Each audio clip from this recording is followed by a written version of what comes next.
Hello students. तो स्वागत है आप सबका आपकी अपनी क्लास में। आज हम सब मोशन का लेक्चर नंबर 4 डिस्कस करने जा रहे हैं और इस लेक्चर में बेटे हम सब ग्राफ के बारे में स्टडी करेंगे। ग्राफ के बारे में देखो हम सब पहले भी कुछ बातें जानते हैं भाई। मैथ्स में जब हम लोग पढ़ रहे थे तो आपको एक्स एक्सिस वाई एक्सिस पर लाइन ड्रॉ करने को आती थी। आप क्या करते थे, x की डिफरेंट वैल्यूज चुनते थे, उसके हिसाब से y की डिफरेंट वैल्यूज हमें मिलती थी और इसी x और y वाले पॉइंट्स को हम मीट कराती हुई एक लाइन ड्रॉ कर देते थे, वो हमारा ग्राफ बन जाता था। उसे हम एक्स वाई ग्राफ कह देते थे, एक कोऑर्डिनेट सिस्टम बोल देते थे। एग्जैक्टली अब यहां पर क्या करना है, वैसा ही ग्राफ ड्रॉ करना है, लेकिन ग्राफ किसके बीच में होगा बेटे, या तो डिस्प्लेसमेंट टाइम के बीच में ग्राफ होगा, या तो वेलोसिटी टाइम के बीच में ग्राफ होगा, या एक्सीलरेशन और टाइम के बीच में ग्राफ होगा। तो बेसिकली हमको यहाँ पर 3 ग्राफ पढ़ने हैं। छोटे छोटे पार्ट में मैं आपको थोड़ी सी बात इसमें बता दूं। सो हमें कुल मिलाकर ये 3 ग्राफ पढ़ने बेटे। पहला ग्राफ आपके सामने आएगा एसटी ग्राफ, दूसरा हमें पढ़ना होगा बेटा वीटी ग्राफ, और तीसरा हमको पढ़ना होगा एटी ग्राफ। इतनी बात हम सबको ध्यान में रखना है। चलिए थोड़ा सा इसके बारे में डिस्कस करते हैं। ध्यान जरूर दिया जाए कि किस ग्राफ का यूज करके हमें कौन सी क्वांटिटी मिलती है, तो इस पर विचार करते हैं बेटे। जब हम एसटी ग्राफ को यूज करते हैं तो उससे हमको वेलोसिटी मिलता है। क्या मिलता है बेटा, वेलोसिटी। और जब हम वीटी ग्राफ यूज करते हैं तो वहां से हमको एक्सेलरेशन मिलता है और साथ में ही वहां से हमको डिस्प्लेसमेंट भी मिलता है। लेकिन जब हम एटी ग्राफ यूज करते हैं दोस्तों, तो वहां से हमको वेलोसिटी मिलता है। ये बात जरूर ध्यान दिया जाए कि इस ग्राफ से क्या मिलेगा, वेलोसिटी। इस ग्राफ से ये भी मिल सकता है और ये भी मिल सकता है, लेकिन एटी ग्राफ से बेटा आपको क्या मिलेगा, वेलोसिटी मिलेगा। कैसे मिलता है, चलिए इस पर जरा विचार करते हैं। एक्चुअली देखा जाए तो ये जो ग्राफ्स आपके सामने आएंगे बेटे, ये मिलेगा आपको रेट निकालने से। रेट का मतलब आपको पहले से पता है, डिवीजन के फॉर्मूले से ही आता है बेटा। डिवीजन कैसे आपने समझा, यानी displacement upon time is becomes the velocity, यानी change in displacement upon time becomes velocity. तो एक्चुअली क्या हुआ, वो डिवीजन, और उसी डिवीजन को नाम दिया जाएगा बेटा यहाँ पर रेट, और उसी डिवीजन को नाम दिया जाता है बेटा यहाँ पर स्लोप। उसी का क्या नाम दिया जाता है, यानी इससे जो लाइन निकल के आएगी उस लाइन का क्या एंगल है, वो बेसिकली बता देगा उसका स्लोप। ये बातें हम लोग को यहां ध्यान रखनी है। तो इसने चीजों से ये चीजें निकलती हैं। सिमिलरली जब वीटी से ए निकालोगे तो भी बेटा आपको यही काम करना पड़ेगा। लेकिन जब हम उल्टे फॉर्मेट में जानते हैं, यानी जब एक्सेलरेशन से वेलोसिटी निकालते हैं या वेलोसिटी टाइम ग्राफ से डिस्प्लेसमेंट निकालते हैं, तो एक्चुअली हमको बेटा क्या निकालना पड़ता है, area under the graph. Area under the graph बेटा, ये बात बहुत ध्यान समझना। अभी थोड़ी देर में ये बातें बहुत क्लियरिटी के साथ आपके सामने आ जाएंगी। साथ में ही बेटा जी, जैसे यहां पर डिवीजन की हम बात करते हैं बेटा, यहां पर मल्टीप्लीकेशन की बात होती है। अगर यहां डिवीजन होगा तो यहां मल्टीप्लीकेशन की बात होगी। यही बात आप सब ध्यान देके चलेंगे। अगर आप अगली वाली क्लास में होते यानी 11th में अगर आप आएंगे तो आपको एक वर्ड और बताया जाएगा, यहां से यहां तक आने के लिए आपको डिफरेंशिएशन यूज करना होता है और नीचे से ऊपर जाने के लिए इंटीग्रेशन। बट अभी हमारे क्लास 9th तक बेटे यहां तक भी रहने पे कोई प्रॉब्लम नहीं हो, बहुत अच्छे से हमारे क्वेश्चन सॉल्व हो जाएंगे। तो चलिए जरा शुरू करते हैं कि हम इन सब क्वेश्चंस को कैसे टैकल करें। ध्यान ये जरूर रखना बेटे, ऊपर से नीचे आओगे तो आपको हमेशा डिवाइड करके आना पड़ेगा, और नीचे से ऊपर जाओगे तो हमेशा मल्टीप्लाई करके जाना पड़ेगा। ऊपर से नीचे आओगे तो स्लोप लेना पड़ेगा, और ऊपर से नीचे से ऊपर जाओगे तो आपको बेटा जी एरिया अंडर द ग्राफ निकालना पड़ेगा। अब आपके पास चलिए सबसे पहले एसटी ग्राफ के बारे में हम बात करते हैं। Let's start. हमारे पास बेटा 2 तरीके का मोशन अवेलेबल है, वहीं से हम सारी बातें यहां पर करते हैं। एक बार में जल्दी से हम ये सारी बातें आपसे शेयर कर दें, जिससे फिर आगे हम लोग बढ़ा सके।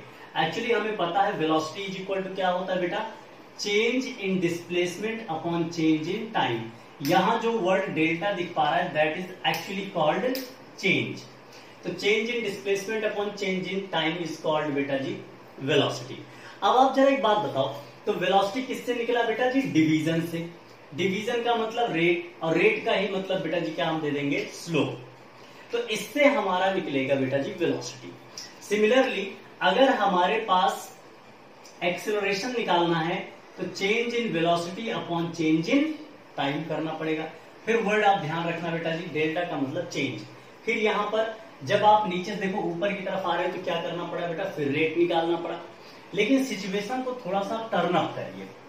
सपोज आपको एस निकालना है तो जो डिस्प्लेसमेंट निकालना होगा तो आप क्या करोगे, velocity into change in time, cross multiply कर देंगे। तो आप देखो बेटे इस चीज में मल्टीप्लाई करना पड़ा, और मल्टीप्लाई करते समय जब दो क्वांटिटी का मल्टीप्लाई होता है तो बेसिकली ग्राफ में एरिया देता है। क्या देता है बेटा जी, एरिया। जैसे length into width is equal to area होता है, वैसे जब भी दो फिजिकल क्वांटिटी मल्टीप्लाई होती हैं और ग्राफ में उनको हम रिप्रेजेंट करें तो उससे हमेशा एरिया मिलता है बेटे। तो ये वर्ड बहुत ध्यान समझना। इसके अलावा बेटा हमारे पास क्या है, एटी ग्राफ है और हमें वी निकालना है। सो डेल्टा वी जो हमारे पास आएगा that will be A into delta T. यहां भी दो क्वांटिटी के मल्टीप्लाई होने से ये आ रहा है, यानी फिर से आपको बेटा जी एरिया निकालना पड़ेगा, एरिया अंडर द ग्राफ। तो चलिए जरा स्टार्ट करते हैं और यहीं से हमारी सारी कॉन्सेप्ट क्लियर होंगे। एक बार मैं रिवाइज करवा देता हूं जितनी बातें हमने सीखी। बेसिकली जब भी दो क्वांटिटीज को हम लोग बेटे कोऑर्डिनेट सिस्टम पर रिप्रेजेंट करते हैं, यानी एक्स एक्सिस के लॉन्ग या वाई एक्सिस के लॉन्ग, किसी एक क्वांटिटी को एक्स एक्सिस पे रखते हैं और किसी एक क्वांटिटी को वाई एक्सिस पे। अब बात ये आती है किस क्वांटिटी को आप एक्स एक्सिस पे रखेंगे और किस क्वांटिटी को वाई एक्सिस पे। तो ध्यान दीजिएगा, जो इंडिपेंडेंट क्वांटिटीज है उसे हमेशा एक्स एक्सिस पे रखिए, और जो डिपेंडेंट क्वांटिटी है that should be lie on the Y axis. आप इंडिपेंडेंट क्वांटिटीज किसको कह सकते हैं, ऐसी क्वांटिटी जो किसी और के ऊपर डिपेंड ना करे, बट जो दूसरी क्वांटिटी है वो इस वाली क्वांटिटी पे डिपेंड करे। आप देख सकते हैं टाइम कभी किसी पर डिपेंड नहीं करता, लेकिन एवरीथिंग डिपेंड्स ऑन टाइम। इसलिए जब भी टाइम की बात आए बेटे तो time should be lie on the x axis and other quantity should lie on the Y axis. So पहली बात ये समझ में आ गई। अब हमारे पास बेटा जब भी हम मोशन के बारे में पढ़ रहे थे तो हमने क्या पढ़ा था बेटा, हमारे पास क्या क्या चीज होती है, distance, speed, displacement, velocity, acceleration. जिसमें से हम लोग बात करने जा रहे हैं बेटे ये कौन सा ग्राफ है, डिस्प्लेसमेंट टाइम ग्राफ, यहाँ वेलोसिटी टाइम ग्राफ और ये एक्सेलरेशन टाइम ग्राफ। जब डिस्टेंस एंड स्पीड की बात करूंगा तो आपको एक नया ग्राफ बना के दिखाएंगे। फिलहाल के लिए displacement time graph, velocity time graph and acceleration time graph मैं आपको शो करने जा रहा हूं। आपको बताया गया कि जब हमारे पास डिस्प्लेसमेंट टाइम ग्राफ होगा तो उससे वेलोसिटी आएगी, इस तरीके से निकाला जाएगा बेटा जी, जैसे मैंने आपको यहाँ पर एग्जांपल के रूप में दिखा भी दिया। जब हम नीचे से ऊपर की तरफ जाएंगे तो हमें एरिया निकालना पड़ता है, और वो भी मैंने आपको दिखा दिया कि जब भी दो फिजिकल क्वांटिटी मल्टीप्लाई होते हैं तो एक्चुअली ग्राफ के अंदर क्या निकालना होता है बेटा, एरिया। और जब दो फिजिकल क्वांटिटीज डिवाइड होती हैं बेटे उससे हमें से क्या निकालना पड़ता है, हमें स्लोप, उससे क्या निकालना होता है, रेट। तो ये बात हम लोग को ध्यान रखना है, आज नहीं बेटे हमेशा के लिए ध्यान रखना है। तो चलिए अब हमारे पास जितने तरीके के मोशंस हैं हम उनको डिस्कस करते हैं और हर तरीके के ग्राफ आपके सामने मैं लाने जा रहा हूं। So let's start. ओके, सो अब हम लोग डिस्कस करने जा रहे हैं बेटे ग्राफ के बारे में। तो एक एक चीज पर ध्यान देंगे। एक्चुअली हमें डिस्कस करना है किसके ग्राफ बनाने जा रहे हैं, बेसिकली मोशन के। तो मोशन के कारण कौन कौन सी क्वांटिटीज अफेक्ट होती हैं, बेसिकली उसी का ग्राफ हमको बनाना होगा। तो कौन कौन सी क्वांटिटी अफेक्ट होती है, चलिए जरा इस पर विचार करते हैं। कौन कौन सी quantity, distance, displacement, speed, velocity and acceleration. ये टोटल 5 क्वांटिटीज हैं जो अफेक्ट हो रही हैं। चलिए जरा इसके बारे में बात करते हैं कि अब इसके हिसाब से मोशन को कैटेगराइज किया जा सकता है। एक्चुअली मोशन के 2 पार्ट बनाए जा सकते हैं। जरा ध्यान दें, मोशन 2 पार्ट आप देख सकते हैं, uniform motion and non uniform motion. Uniform motion में बेटा हमेशा ध्यान रखना, velocity always constant, acceleration always 0. That's the very important point. Velocity should be constant and acceleration should be 0. यह दूसरी डेफिनेशन बनाई जा सकती है, if an object travels equal displacement in equal time of interval, the object said to be in uniform motion. Again I'm repeating my word. If an object travels equal displacement in equal time of interval, the object said to be in uniform motion. अब अगर ऐसा होगा तो हमारे पास 2 graph available होंगे। जरा ध्यान देना बेटे, ऐसे ग्राफ में क्या होगा, सेम टाइम पर ये सेम डिस्प्लेसमेंट ट्रेवल कर रहा होगा। चलिए जरा इस पर थोड़ा विचार करते हैं। मान लिया जाए यहां पर हमारे पास कुछ टाइम दिए गए, सपोज 2 सेकेंड, सपोज यहां पर 4 second and this one is बेटा जी 6 सेकेंड। टाइम सेकेंड में हम लोग लेके चल रहे हैं और यहां पर जो डिस्प्लेसमेंट हो रहा है, सपोज 2 सेकेंड का डिस्प्लेसमेंट है 4 मीटर, अगले 2 सेकेंड का डिस्प्लेसमेंट फिर हमने निकाला यहां पर 8 आ गया और फिर हमने निकाला बेटा ये डिस्प्लेसमेंट 12 आ गया। इस तरीके का जो मोशन डेवलप होता है, ऐसे ही मोशन का नाम होता है बेटा यूनिफॉर्म, कि हर एक इंटरवल में यहां देखिए 2 सेकेंड में 4 चले, फिर अगले 2 सेकेंड में फिर 4 चले, फिर अगले 2 सेकेंड में फिर 4 चले। तो बेसिकली देखा जाए कि जो टाइम इंटरवल है, सेम टाइम ऑफ इंटरवल में डिस्प्लेसमेंट भी बेटा सेम होता चला गया है, इसलिए such a motion is called as uniform motion. अगर यही बात बेटा जी हम वेलोसिटी के टर्म में बोले तो आप कैसे इसको समझेंगे, कैसे इस चीज को लिखा जाएगा। तो चलिए जरा स्टार्ट करते हैं, वही फिर रखते हैं 2, 4 एंड 6, 2, 4, 6 ये रहा। लेकिन ऐसे टाइम पर जो वेलोसिटी आएगी दैट विल बी कांस्टेंट, और यहां पर इस क्वेश्चन के हिसाब से जो वेलोसिटी निकल के आ रही है एक्चुअली दैट इज 2 मीटर पर सेकेंड। और आप देखिए 2 मीटर पर सेकेंड पे भी वेलोसिटी 2 है, 4 मीटर पर सेकेंड पर भी वेलोसिटी 2 है, 6 वाले पर भी वेलोसिटी 2 है। जरा इसका हम अगर ग्राफ ड्रॉ करें लाइक दिस, आप इसको प्रॉपर वे में ऐसे देख सकते हैं। तो आप क्या देख पा रहे हैं बेटा कि आप टाइम को तो इंक्रीज करते जा रहे हैं, लेकिन वेलोसिटी ना तो ऊपर जा रही है, ना नीचे जा रही है, ना आगे ना पीछे, कुछ भी नहीं चेंज हो रहा है। That's why such a motion is called uniform motion because velocity is constant. जरा इससे रिलेटेड जैसे मैंने आपसे बताया था स्टार्टिंग में कि अगर आपके पास एसटी ग्राफ है तो एसटी से आप क्या निकाल सकते हैं बेटा जी वी, और वीटी ग्राफ है तो उससे आप क्या निकाल सकते हैं, वीटी ग्राफ है तो उल्टा आप क्या निकाल सकते हैं बेटा जी एस। चलिए इन्हीं दो से जरा खेल खेलते हैं, क्योंकि ए तो 0 है इसलिए हमें यहाँ 2 ग्राफ के बारे में बात करनी है। पहले उसी से रिलेटेड बातें कर लेते हैं, जैसा दिया गया वैसा समझे। हमारे पास ये 2 ग्राफ है, एक तो एसटी ग्राफ पहले लिखते हैं और फिर हमारे पास वीटी ग्राफ है।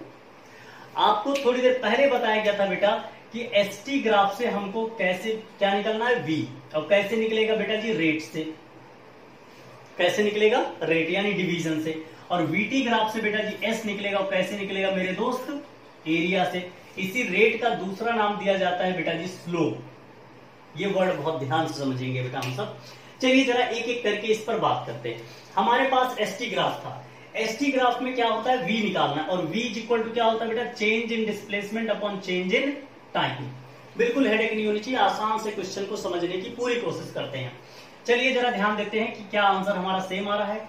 तो शुरुआती मोशन देखो बेटा, यहां पर 0 सेकेंड लेके चले, यहां से यहां तक का टाइम कितना हो गया, t1 is equal to 2, S1 is equal to बेटा 0 से 4, so S1 is equal to आ गया हमारे पास 4। तो अगर हम डिस्प्लेसमेंट की बात करें, चाहे आप इसी फॉर्मूले में लगा के इसको देखना चाहें, तो आप जरा देखिएगा यहां पर चेंज इन डिस्प्लेसमेंट कितना हो रहा है बेटा जी 4 - 0। इनफैक्ट यहां पर कितने का चेंज हो रहा है 2 - 0। इस तरीके से भी आप इसको लिख सकते हैं। सो 4/2 एंड आंसर बिकम्स बेटा 2 मीटर पर सेकेंड। आप यहां का भी आंसर मैच करा लीजिए, 2 मीटर पर सेकेंड था, कोई चेंज की बात नहीं।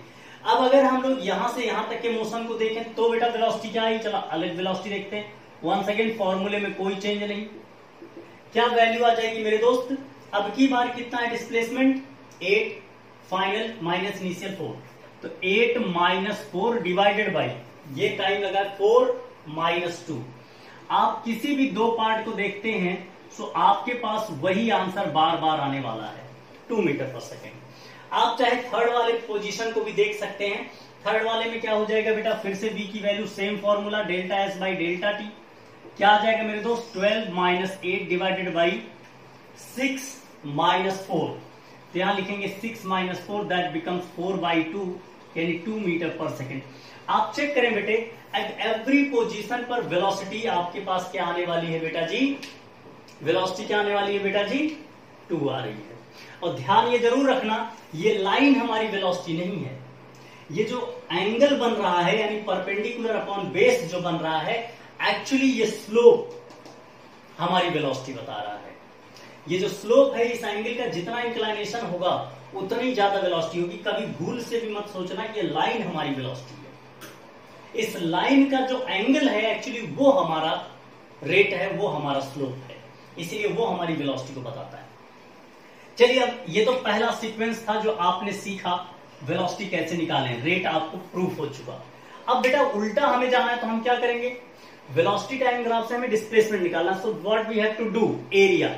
तो सबसे पहले डेल्टा S1, फॉर्मूला हमने क्या पढ़ा था बेटा, V इंटू डेल्टा टी, यानी एरिया निकालना है।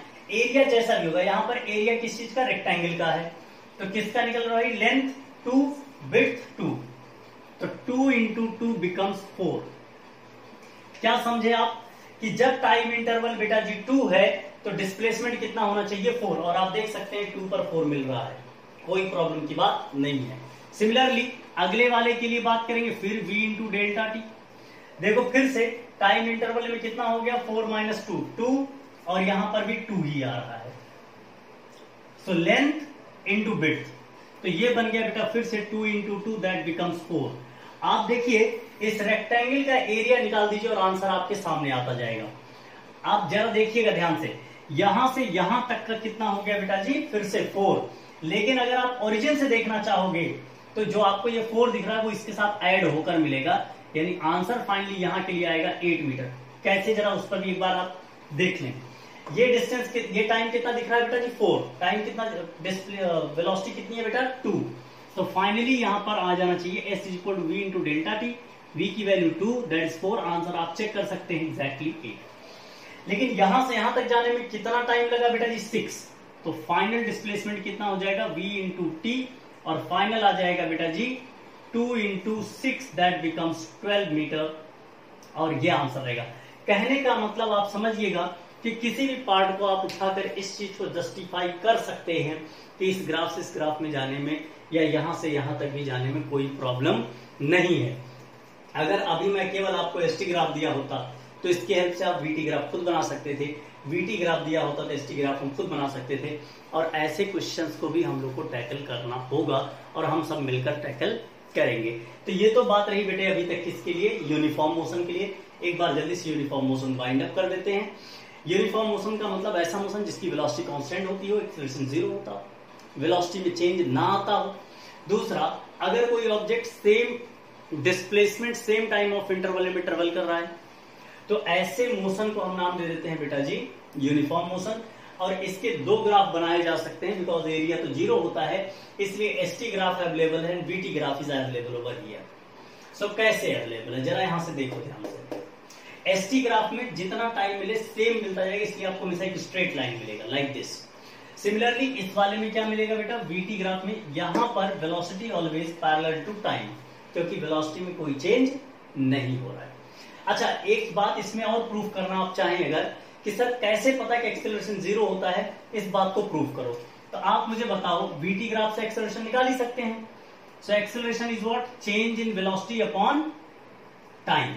तो किसी भी ड्यूरेशन का आप चेक कर सकते हैं, चाहे इसका चेक कर लो, चेंज इन वेलोसिटी पहले भी यहां भी 2 है, यहां भी 2 है, भाई हाइट में कोई चेंज नहीं आया। सो 2 माइनस 2 डिवाइडेड बाई 2 माइनस 0, तो देखा जाए तो 0 बाई 2 दैट बिकम्स 0, यानी आप किसी भी पॉइंट को पकड़ेंगे बेटे तो एक्सेलरेशन आपको 0 ही मिलना है। ये बात भी यहां से जस्टिफाई हो जाती है। सो अगला पार्ट है नॉन यूनिफॉर्म मोशन, और इसमें हमें 2 तरीके से जानना है, पढ़ना है। ये मेरे ख्याल से ग्राफ आप सबको प्रॉपरली समझ में आ गया होगा। सो नेक्स्ट ग्राफ की तरफ अब हम लोग मूव करेंगे बेटा जी।